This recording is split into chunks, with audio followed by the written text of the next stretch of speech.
बिस्मिल्लाहिर्रहमानिर्रहीम, अस्सलाम वालेकुम। दोस्तों, आगाज़ की इस वीडियो में हम ये बात करेंगे कि कश्मीर के डिस्प्यूट के रिज़ॉल्व करने के पोटेंशियल प्लेटफॉर्म्स कौन से हैं या प्रैक्टिकल प्लेटफॉर्म्स कौन से हैं जिनके थ्रू कश्मीर के डिस्प्यूट को रिज़ॉल्व किया जा सकता है। तो इसमें मैं आपको ये बता दूं कि मैं जो ट्रेडिशनल जो रिज़ॉल्व बताए जाते हैं, इसके सॉल्यूशंस बताए जाते हैं, जैसे कि मुशर्रफ फार्मूला हो गया, चनाब फार्मूला हो गया और ये चीज़ें, या यूएन सिक्योरिटी काउंसिल जो भी हैं यूनाइटेड नेशंस की, तो उन चीज़ों पर मेरा फोकस नहीं होगा। मैं जो है ना वो प्रैक्टिकल सोर्सेज या प्रैक्टिकल जो चैनल्स हैं वो कौन से हम यूटिलाइज़ कर सकते हैं, जबकि दुनिया जो 21st सेंचुरी है वो जियो इकोनॉमिक की दुनिया है और इसमें जियो इकोनॉमिक्स जो है वो जियो पॉलिटिकल पर रूल कर रही है। और जो रियलिस्ट पर्सपेक्टिव है इसका वो ये है कि दुनिया ट्रेड में इंगेज हुई भी है, दुनिया अपने इकोनॉमिक बेनिफिट्स जो है उनको सबसे पहले रखती है और जो जियोग्राफिकल इंटरेस्ट हैं उनको बाद में देखा जाता है। कश्मीर को अगर देखा जाए तो ये एक स्ट्रेटजिक पोजीशन है इसकी पाकिस्तान और इंडिया के लिए, इसलिए दोनों कंट्रीज इसके ऊपर 3 जंगें लड़ चुके हैं और उसके बाद रूटीन की जो हमारी LOC पर फायरिंग चल रही होती है, स्क्रिमिशेस चल रहे होते हैं दोनों साइड्स पर, आर्मी के लोग भी शहीद हो रहे होते हैं और उसके अलावा जो लोकल पॉपुलेशन है वो भी इससे डिस्टर्ब हो रही होती है। तो ये एक बहुत ही बड़ा इशू है जिसका रिजॉल्व होना बहुत ज़रूरी है। तीसरी मेन बात इसमें यह है कि कश्मीर का इशू तब तक रिजॉल्व नहीं हो सकता जब दोनों साइड्स पर जो है वो प्रो डेमोक्रेसी फोर्सेस इतनी ज़्यादा मजबूत होंगी कि वो इस मसले का हल निकालने के लिए कोशा हों। जब तक इंडिया में जैसे अभी पॉपुलिस्ट गवर्नमेंट है, मोदी गवर्नमेंट जो है वो पॉपुलिस्ट स्टेप्स उठा रही है अपने वोट गेन्स करने के लिए, एंटी मुस्लिम्स और दूसरी माइनॉरिटीज़ जो हैं उनके खिलाफ हेट्रेड जो है वो उसको जन्म देकर, तो ये तब तक कश्मीर का डिस्प्यूट जो है उस पर वो बात करने के लिए टेबल्स पर आएंगे ही नहीं। इसी तरह पाकिस्तान में भी जब तक हम तमाम जो है वो स्टेक होल्डर्स को ऑन बोर्ड लेकर जब तक हम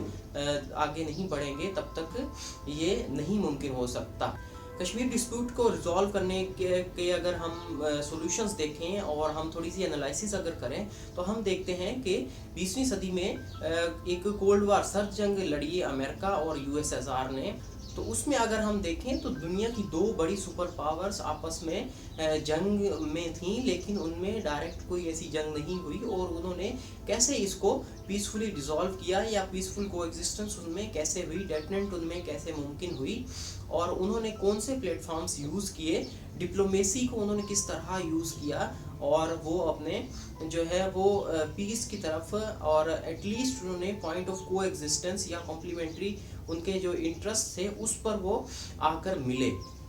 लुइस डायमंड और जॉन W मैकडोनाल्ड 2 राइटर हैं जिन्होंने मल्टी ट्रैक डिप्लोमेसी को डिवाइस किया, जो कि पहले जो है वो मुख्तलिफ ट्रैक से 3 ट्रैक डिप्लोमेसी थी जिसमें गवर्नमेंट,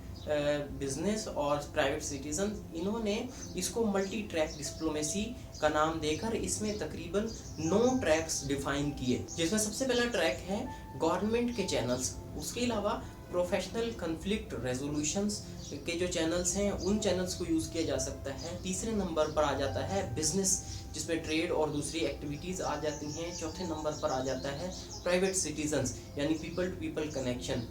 इसके बाद आ जाता है रिसर्च, ट्रेनिंग एंड एजुकेशन। उसके बाद एक्टिविज़म आ जाता है, फिर रिलीजन आ जाता है, फिर फंडिंग आ जाती है और लास्ट में पब्लिक कम्युनिकेशन या पब्लिक ओपिनियन आ जाता है। लुइस डायमंड और जॉन C मैकडोनाल्ड का ये कहना है कि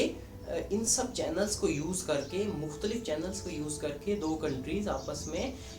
पीस को इंश्योर करा सकते हैं या उसके अलावा 2 कंट्रीज़ अपने जो इंटरेस्ट हैं उनको फर्दर कर सकते हैं, उनको अचीव कर सकते हैं। उनको किसी भी जंग लड़ने की ज़रूरत नहीं है, वो पीसफुली और डिप्लोमेटिक सोर्सेज को यूज़ करके, मुख्तलिफ चैनल्स को यूज़ करके अपने जो ऑब्जेक्टिव्स हैं उनको अचीव कर सकते हैं। तो आज की इस वीडियो में यही मैंने आपको बातें बतानी थी कि जो ये चैनल्स हैं, 9 चैनल्स हैं, जो ट्रैक्स हैं डिप्लोमेसी के, इनको यूज़ करके ये पोटेंशियल चैनल्स हैं या प्रैक्टिकल चैनल्स हैं जिनको यूज़ करके, ये प्लेटफॉर्म्स हैं जिनको यूज़ करके कश्मीर के डिस्प्यूट पर हम किसी एक पॉइंट पर मुत्तफिक हो सकते हैं। तो वन बाय वन अगर इन पॉइंट्स को देखा जाए तो गवर्नमेंट के अगर डिप्लोमेटिक एफर्ट्स को हम देखें, पाकिस्तान और इंडिया के दरमियान कौन सी जो है वो डिप्लोमेटिक एफर्ट्स हुई हैं इस इशू को रिजॉल्व करने के लिए और पाकिस्तान और इंडिया में पीस को इंश्योर कराने के लिए, तो मुख्तलिफ गवर्नमेंट्स में हम देखते हैं कि हमने टाशकंद डिक्लेरेशन भी साइन की, उसके बाद जो है वो शिमला एग्रीमेंट हमने साइन किया, उसके बाद हमने मुशर्रफ के टाइम पर या उससे पहले भी जो बेनज़ीर भुट्टो ने जो इनिशिएटिव्स लिए थे, उसके अलावा नवाज शरीफ ने अपने तीनों टर्म्स में इसी तरह के इनिशिएटिव्स लिए हैं कि ताकि हम उनके साथ, इंडिया के साथ ट्रेड और दूसरी एक्टिविटीज़ में इंगेज होकर पीस को इंश्योर करें। इसी तरह मुशर्रफ ने जो समझौता एक्सप्रेस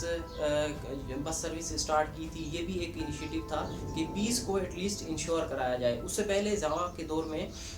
जो क्रिकेट डिप्लोमेसी का एक इनिशिएटिव था। तो ये सारी चीज़ें गवर्नमेंट के पीस इनिशिएटिव्स में आ जाती हैं जब गवर्नमेंट डिप्लोमेसी को फेवर करते हैं, ना कि अपनी हार्ड पावर को यूज़ करने में।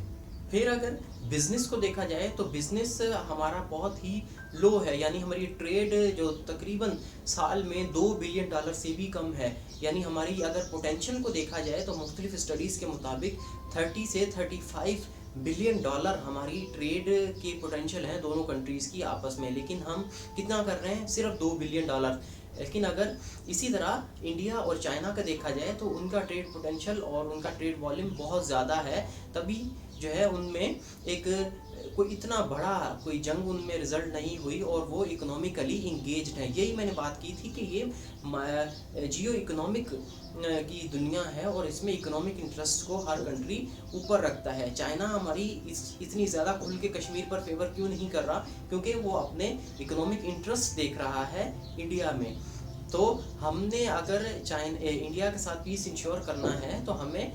ट्रेड और बिज़नेस में इन्वेस्टमेंट और इंगेजमेंट करनी चाहिए और ट्रेड के थ्रू इंगेज करना चाहिए। और जैसे हम पिछले दिनों में देख रहे हैं, हमने इंडिया से जो कॉटन इंपोर्ट करते थे वो बैन कर दी है। इसके एवज़ में हम चाइना से जो कॉटन इंपोर्ट करते हैं वो बहुत ज़्यादा हमें हाई प्राइसेस पे मिलती हैं और उसकी वजह से अभी तो हमें सैंक्शंस का भी सामना है। जैसे कि जो चाइना का वेस्टर्न प्रोविंस है जिनजियांग, जिसमें यूगर्स पर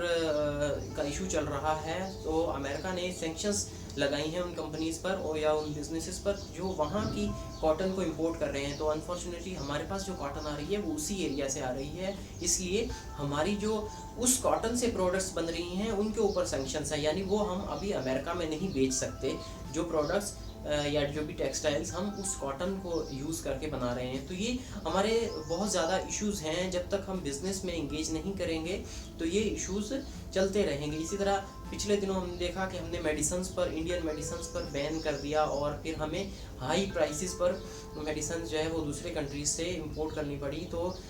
लोकल जो पॉपुलेशन थी उसको कितने ज़्यादा मसले मसाइल का सामना करना पड़ा। पीपल टू पीपल कनेक्शन या प्राइवेट सिटीजन्स का जो प्लेटफॉर्म है, अगर उसको देखा जाए तो उसमें भी हम बहुत ज़्यादा वीकर हैं।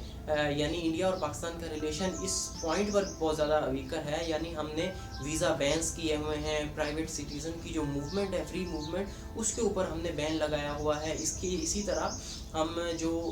बॉलीवुड मूवीज़ हैं या दूसरी जो कंटेंट है उनका, उसके ऊपर हमने बैन किया हुआ है। क्रिकेट मैचेस पर हमने जो सीरीज़ हमारी कोई उस पर नहीं हो सकी। तो ये पीपल टू पीपल कनेक्शन जो है ये भी हमारा वीकर है। अगर ये थोड़ा अच्छा होता तो शायद हम इतने ज़्यादा एंटागोनिस्ट नहीं होते और कश्मीर के इशू पर हम ज़रूर कहीं ना कहीं पहुंच जाते, किसी ना किसी पीस पर पहुंच जाते। एक और पोटेंशियल प्लेटफॉर्म ये है कि research training and education. Research training and education एक ऐसा प्लेटफॉर्म है जिसने कोल्ड वार के दौरान अमेरिका और यूएसएसआर को करीब लेकर आए और इनमें डेटेंट जो है वो इंश्योर की। जैसे जैसे इन्होंने रिसर्च और एजुकेशन में कोऑपरेट करना शुरू किया, आर्ट्स एंड कल्चरल फेस्टिवल्स में शिरकत करनी शुरू की और एक दूसरे से कल्चरल एक्सचेंज करना शुरू किया, तो एक दूसरे के व्यूज़ के बारे में पता चला और पॉपुलेशन के जो व्यूज़ थे, जो पब्लिक ओपिनियन है, वो भी चेंज होता है इसी तरह। और डेटेंट जो है वो इसी